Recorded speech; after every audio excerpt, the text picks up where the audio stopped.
À l'aube, un télégramme classifié fracture l'équilibre national. Le 12 août 2025, le Burkina Faso reçoit 48 heures pour choisir rembourser une dette extérieure de 5,6 milliards de dollars ou refuser, tandis qu'une exigence de 70% des réserves d'or tombe comme un gage immédiat. Au même moment, les sites miniers sont placés sous surveillance, les conseillers se heurtent et l'absence de parole officielle change chaque heure en signal, avec des effets possibles sur les prix, l'emploi local et la dignité nationale. Que restera-t-il aux familles si Ibrahim Traoré accepte cette ponction? Après ce matin-là, plus rien n'est neutre. La promesse de ce récit est simple: mesurer le prix réel d'un choix présenté comme technique. Il ne s'agit ni de juger une décision, ni de prédire une issue, mais de comprendre comment un ultimatum financier redessine, en profondeur, la capacité d'un État à décider sans contrainte. Le bénéfice pour le lecteur tient en une ligne: comprendre les coûts invisibles derrière un choix souverain. Les enjeux dépassent le remboursement d'une dette ou la valeur d'une ressource. Ils touchent à la marge de manœuvre politique, à la crédibilité institutionnelle et à la façon dont une décision centrale se répercute sur l'économie quotidienne. Rembourser promet une stabilité immédiate, mais fige un modèle où la richesse stratégique reste partiellement externalisée.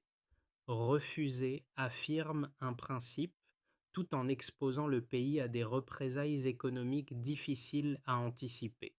Chaque option porte donc un coût différé, rarement explicité. Pour les finances publiques, pour les entreprises locales, pour les ménages, le dilemme n'est pas symétrique. Ce récit s'engage à éclairer ces mécanismes étape par étape afin de distinguer le symbole du levier réel et l'intention de ses conséquences mesurables. Le point de bascule tient en deux chiffres qui ne se parlent jamais. En 48 heures, 5,6 milliards de dollars de dette extérieure sont rapprochés d'une exigence immédiate portant sur 70% des réserves d'or nationales, et cette collision suffit à déplacer la décision hors du champ budgétaire. Ce rapprochement brutal révèle l'essentiel: l'équation n'est pas comptable, elle est politique. À partir de là, le décor se précise sans s'alourdir. Le Burkina Faso est un producteur d'or reconnu, mais il capte historiquement une part limitée de la valeur créée. Avant l'ultimatum, une majorité des revenus miniers circulaient hors du circuit national, via concessions, fiscalité avantageuse et rapatriement de profits.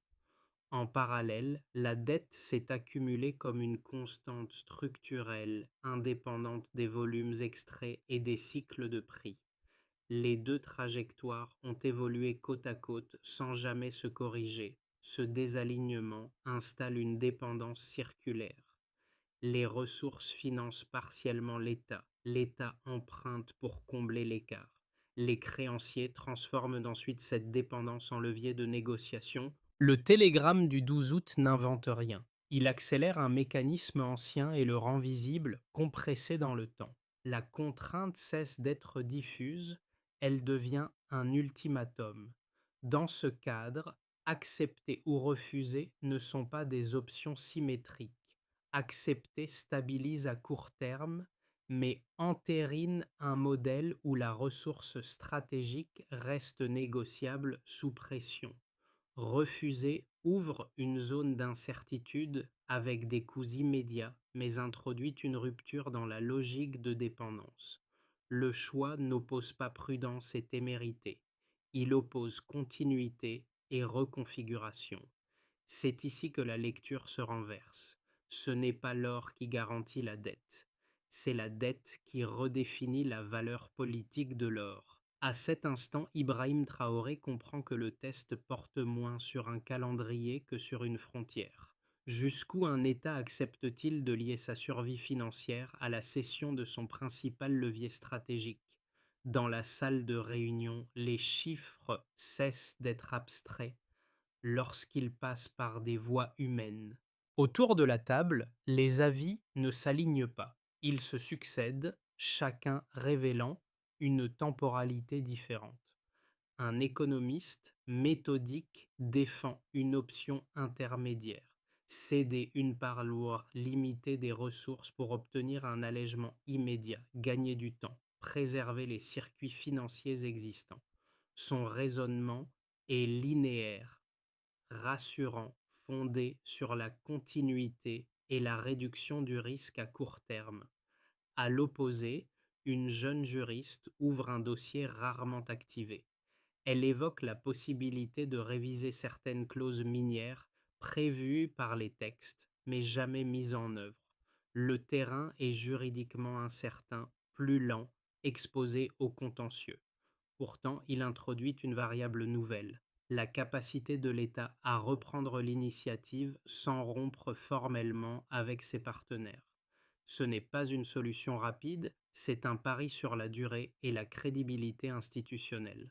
Un troisième regard déplace encore la discussion.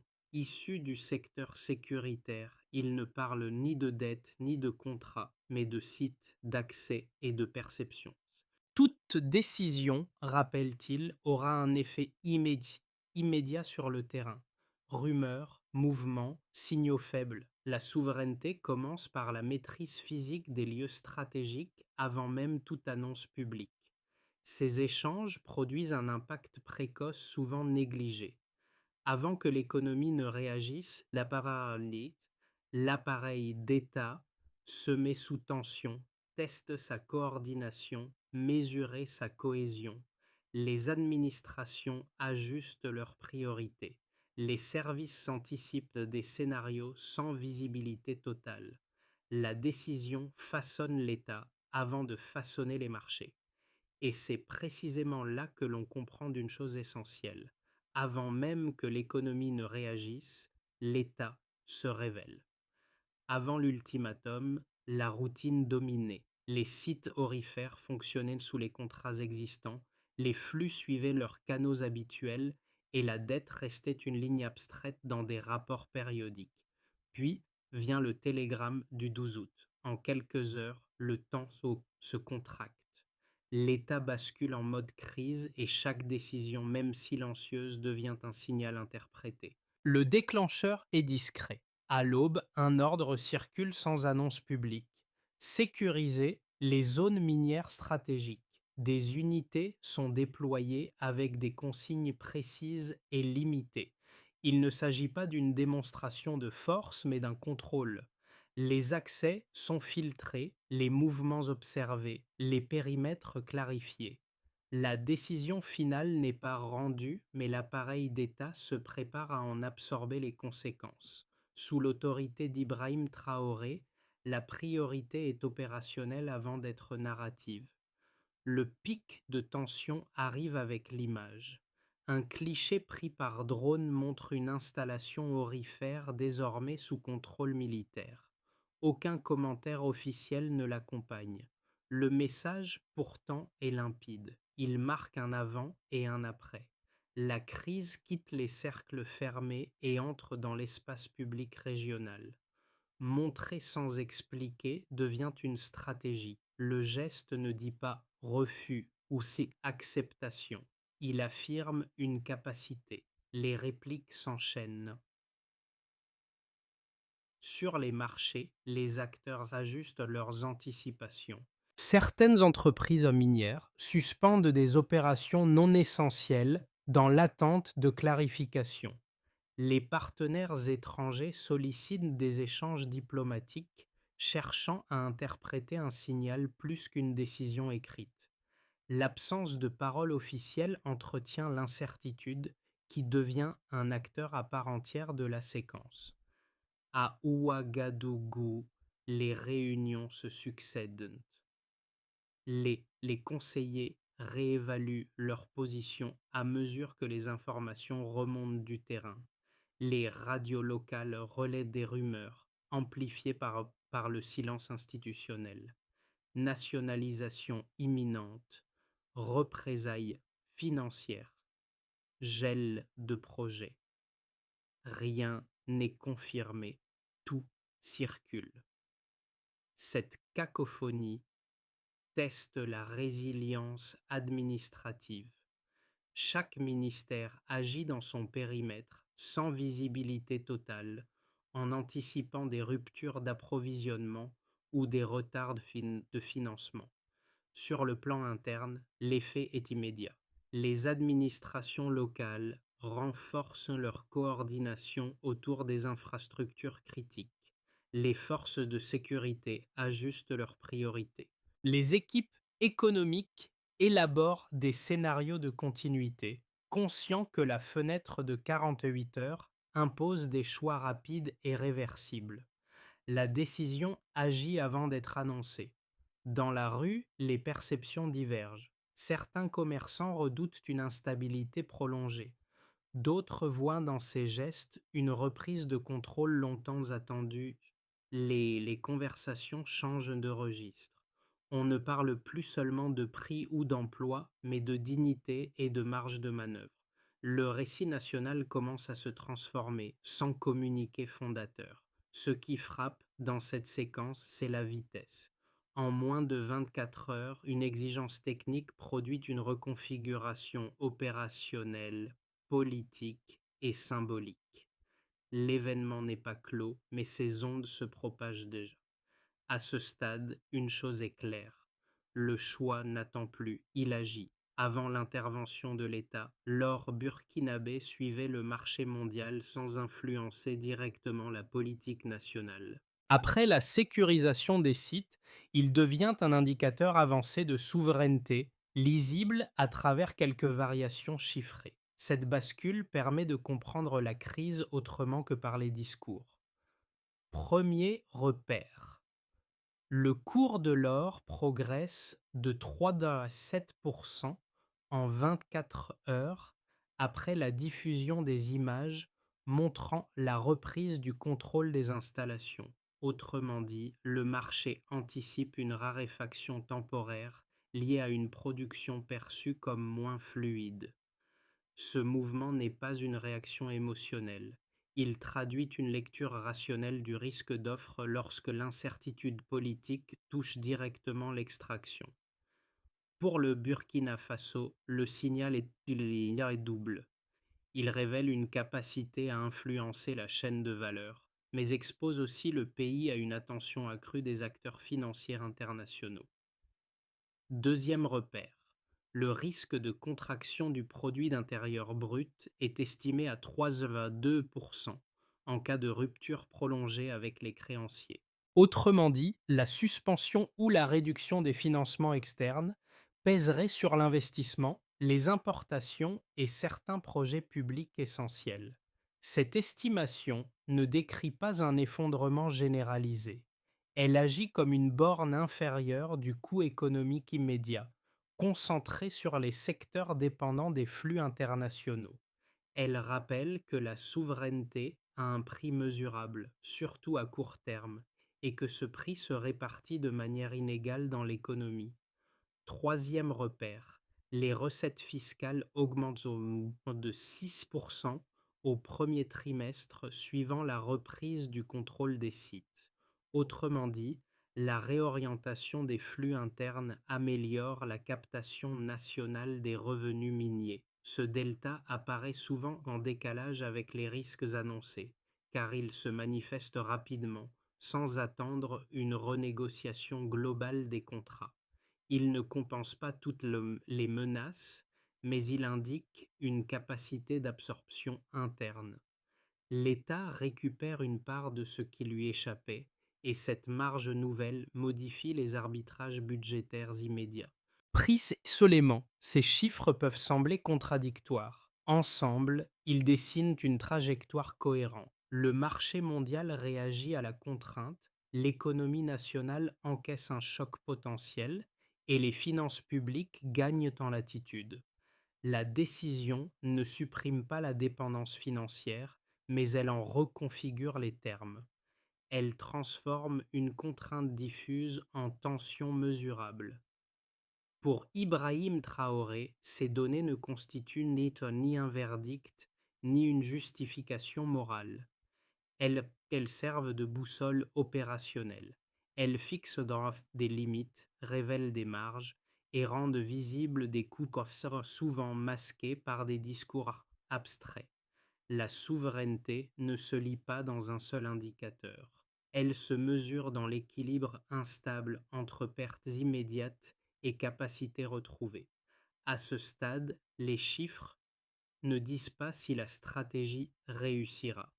Ils montrent autre chose, plus rare.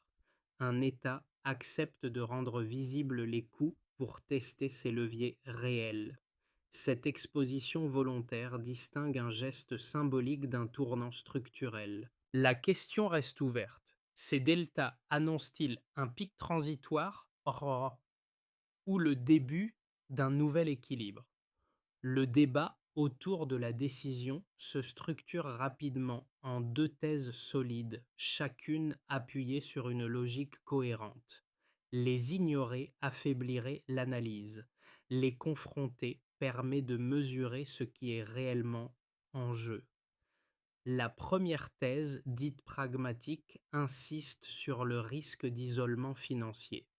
Selon ses défenseurs, une rupture avec les créanciers internationaux exposerait le pays à une contraction durable des financements, à la suspension de projets structurants et à une défiance prolongée des investisseurs. Dans une économie mondialisée, rappelle-t-il, l'accès au crédit conditionne la stabilité budgétaire et la continuité des importations essentielles. Des précédents sont invoqués pour souligner les dangers d'un affrontement prolongé: pénurie, inflation importée, ralentissement de l'investissement privé. Dans cette lecture, accepter des concessions, même coûteuses, serait un moindre mal pour préserver des équilibres fragiles. La seconde thèse part d'un constat inverse. Pour ses partisans, la dépendance financière est précisément la cause structurelle de la vulnérabilité économique. Accepter l'ultimatum reviendrait à figer un modèle où les ressources stratégiques financent prioritairement des intérêts extérieurs, sans effet durable sur l'économie locale. La dette n'est pas perçue comme un outil de stabilisation, mais comme un mécanisme de contrainte. Refuser, même au prix d'une incertitude élevée, permettrait de reprendre l'initiative, de renégocier les termes du rapport de force et de créer un précédent régional. La réponse à ces deux thèses ne consiste pas à trancher idéologiquement, mais à les confronter aux données observées. Les chiffres disponibles indiquent un choc réel mais circonscrit.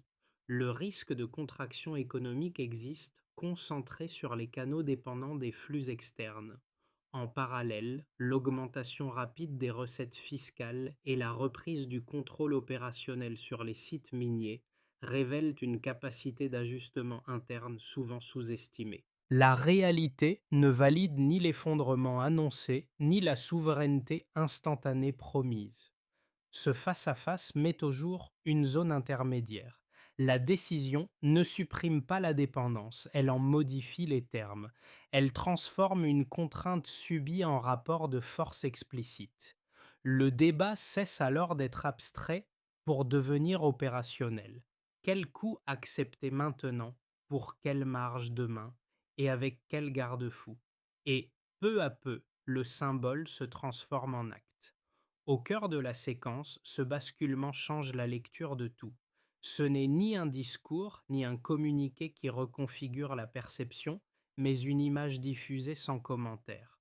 Un drapeau burkinabé hissé sur une installation aurifère désormais sécurisée. Le cadrage est simple, presque brut. Pourtant, il déplace le centre de gravité. L'ultimatum cesse d'être une abstraction financière. Il devient un fait politique visible. Pour Ibrahim Traoré, ce moment marque un tournant stratégique. Jusqu'ici, la décision restait confinée aux calculs économiques et aux échanges institutionnels. L'image projette la crise dans l'espace régional et symbolique. Elle dit moins nous refusons que nous contrôlons. Cette nuance est décisive. Elle transforme une posture défensive en affirmation de capacité sans fermer la porte au dialogue. Ce geste modifie aussi les attentes. Les partenaires étrangers n'attendent plus seulement une réponse écrite, ils interprètent un signal. Les acteurs internes, eux, comprennent que le retour en arrière devient politiquement coûteux. La souveraineté cesse d'être une option discutable pour devenir une direction assumée, même incomplète et encore fragile. À partir de là, la temporalité change. La décision n'est plus seulement à venir, elle est déjà partiellement exécutée. La suite ne portera plus sur le choix initial, mais sur la cohérence entre ce qui a été montré et ce qui sera tenu. Le symbole engage désormais une responsabilité. Les conséquences de la décision se déploient désormais dans le réel, différemment selon les acteurs, révélant des arbitrages nouveaux et des tensions assumées. Pour l'État, l'effet est net d'abord institutionnel. La reprise du contrôle opérationnel sur les sites miniers renforce la capacité de pilotage, mais accroît simultanément les responsabilités. Les administrations financières doivent gérer des flux plus importants, tandis que les ministères régaliens coordonnent sécurité, fiscalité et diplomatie sous une pression accrue. La visibilité stratégique progresse, mais chaque choix devient plus exposé aux réactions extérieures. Sous l'autorité d'Ibrahim Traoré, l'État gagne en marge de manœuvre immédiate tout en acceptant un niveau de scrutini inédit. La crédibilité dépend désormais de la cohérence entre contrôle affiché et gestion effective. Pour les entreprises, l'environnement change de texture. Les groupes miniers internationaux ralentissent certains investissements, suspendent des extensions et demandent des clarifications contractuelles. À l'inverse, des acteurs régionaux et asiatiques explorent des partenariats perçus comme plus équilibrés. Les entreprises locales, notamment les sous-traitants, bénéficient d'un accès élargi à la chaîne de valeur, mais doivent composer avec une volatilité accrue. Le risque augmente tout comme les marges potentielles. L'économie privée entre dans une phase d'ajustement où l'attentisme coexiste avec des opportunités ciblées. Pour les citoyens, l'impact est immédiat et contrasté. Dans les zones minières, la sécurisation des sites génère des emplois directs et indirects, soutenant l'activité locale. Ailleurs, les tensions logistiques et l'inflation importée pèsent sur les ménages, en particulier les plus vulnérables. Le débat public se transforme. Les conversations quotidiennes intègrent désormais des notions de dette, de ressources et de souveraineté. Le coût de la décision est ressenti, mais il est aussi compris comme un investissement politique collectif dont les bénéfices restent incertains et différés.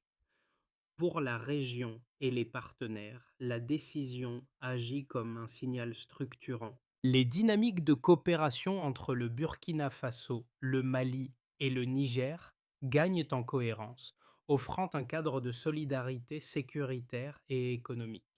Les partenaires occidentaux adoptent une posture prudente, mêlant inquiétude et dialogue conditionnel. De nouveaux équilibres émergent sans garantie de stabilité rapide. Le Sahel devient un espace d'expérimentation géopolitique observé de près, où chaque geste est interprété au-delà de ses frontières. Pris ensemble, ces effets dessinent une réalité nuancée. La décision ne produit ni miracle ni effondrement. Elle redistribue les cartes, crée des gagnants temporaires et expose des fragilités persistantes. Ce qui change fondamentalement, c'est la nature du débat. Il ne porte plus sur la possibilité d'agir, mais sur la capacité à assumer les conséquences dans la durée, avec des coûts visibles et des marges à construire. Pour Ibrahim Traoré, l'enjeu n'est plus symbolique, il est désormais pratique.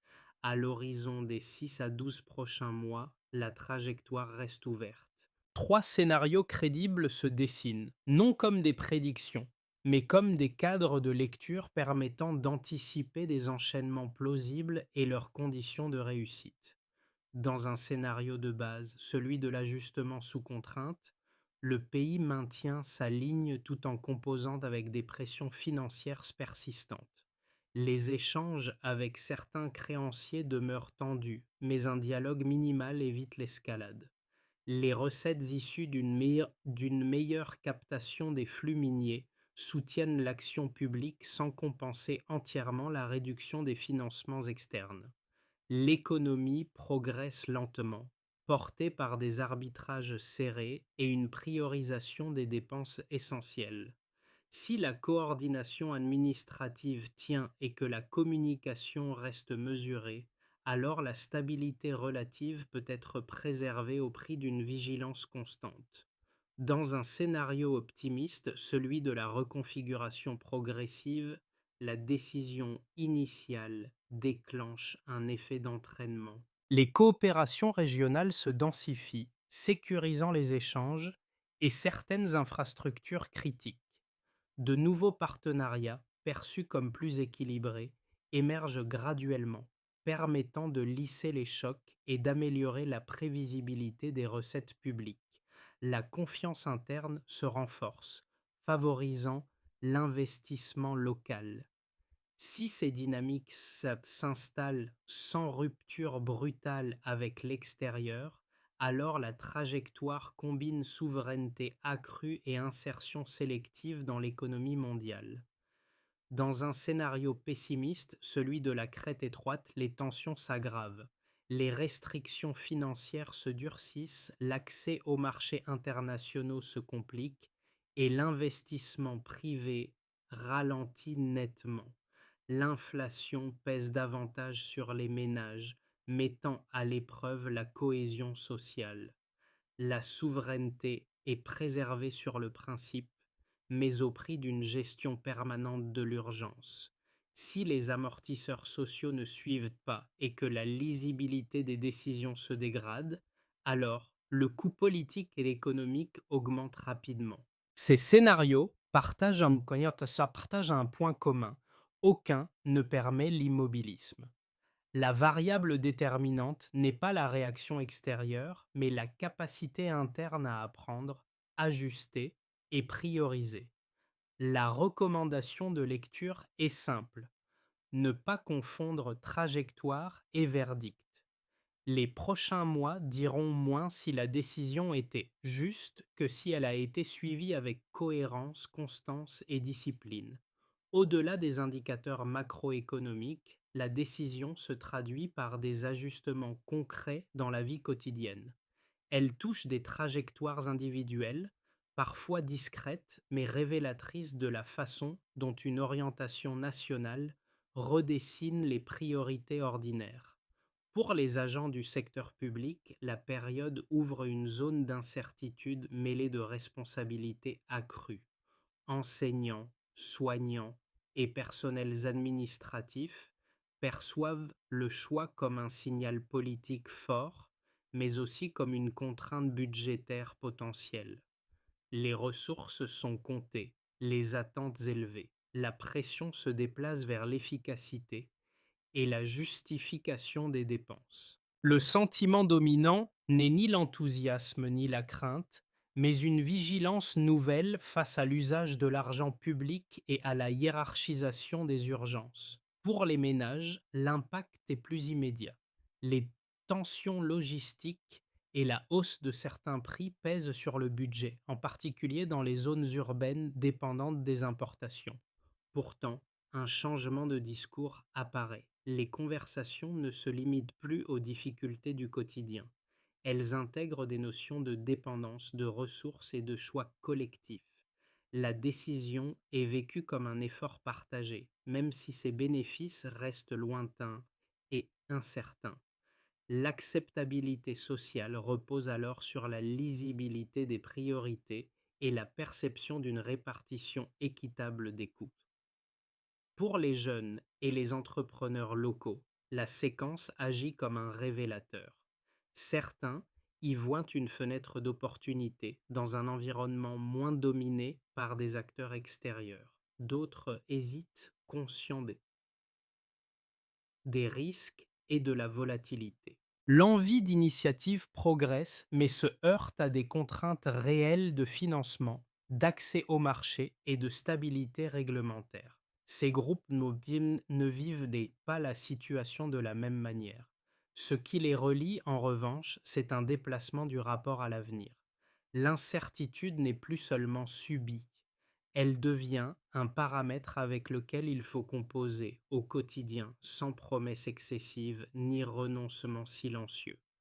Transformer une décision de rupture en trajectoire durable exige une exécution méthodique.